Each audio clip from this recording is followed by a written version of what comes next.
Jeritan Amel tengah malam sebelum tewas tanpa busana, korban kasus Subang disiksa tanpa ampun. Amalia Mustika Ratu alias Amel, korban kasus Subang sempat terdengar menjerit saat tengah malam. Suara itu terdengar di malam kejadian saat korban dibunuh di rumahnya yang berlokasi di Kamung Ciseuti, Desa Jalan Cagak, Kecamatan Jalan Cagak, Kabupaten Subang, Jawa Barat pada 18 Agustus 2021 lalu. Tak hanya dibunuh, korban kasus Subang itu juga ditelanjangi. Tubuhnya ditemukan tanpa busana bersama jasad ibu kandungnya Tuti Suhartini, 55, di dalam bangkai mobil Toyota Alphard yang terparkir di halaman rumah mereka. Gadis muda yang saat berusia 23 tahun diduga disiksa tanpa ampun oleh pelaku. Bahkan, saat sudah tak berdaya, Amel masih tetap disiksa oleh pelaku.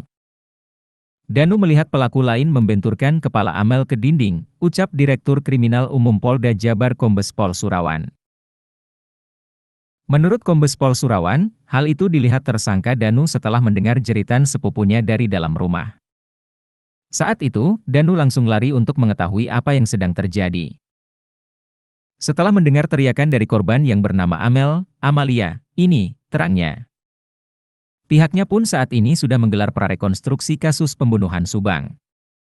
Polisi menemukan barang bukti baru yakni ember biru yang digunakan untuk membersihkan bekas darah di lokasi kejadian pada Kamis, 19 Oktober 2023, malam. Kami hanya bawa satu buah ember yang digunakan oleh Danu untuk membersihkan TKP pasca pembunuhan terjadi, kata Dirkrimum Polda Jabar, Kombes Surawan. Seperti diketahui, sudah 5 orang ditetapkan sebagai tersangka kasus pembunuhan ibu dan anak tersebut. Dari 5 tersangka, 1 diantaranya yakni Yosef, sosok pemilik rumah yang tak lain suami Tuti dan ayah kandung dari korban Amalia Mustika Ratu. Yosef ditetapkan tersangka setelah salah satu pelaku Muhammad Ramdhanu alias Danu membuat pengakuan di hadapan penyidik. Jasad Amel diangkat Yosef. Jasad ibu dan anak usai tewas langsung dimasukkan ke dalam mobil Toyota Alphard korban yang terparkir di halaman rumah mereka. Tubuh Tuti dan Amel ini ditemukan dalam posisi bertumpuk dalam bagasi mobil Alphard hitam.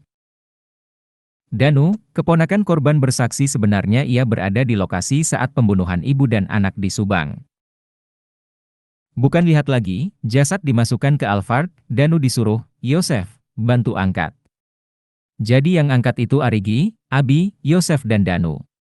Menurut saya sih 4 orang sudah cukup bisa mengangkat, kata pengacara Danu, Ahmad Taufan saat dikonfirmasi tribunnewsbogor.com. Sementara jasad Amel, kata Taufan berdasar pengakuan Danu, diangkat sendirian oleh Yosef Hidayah.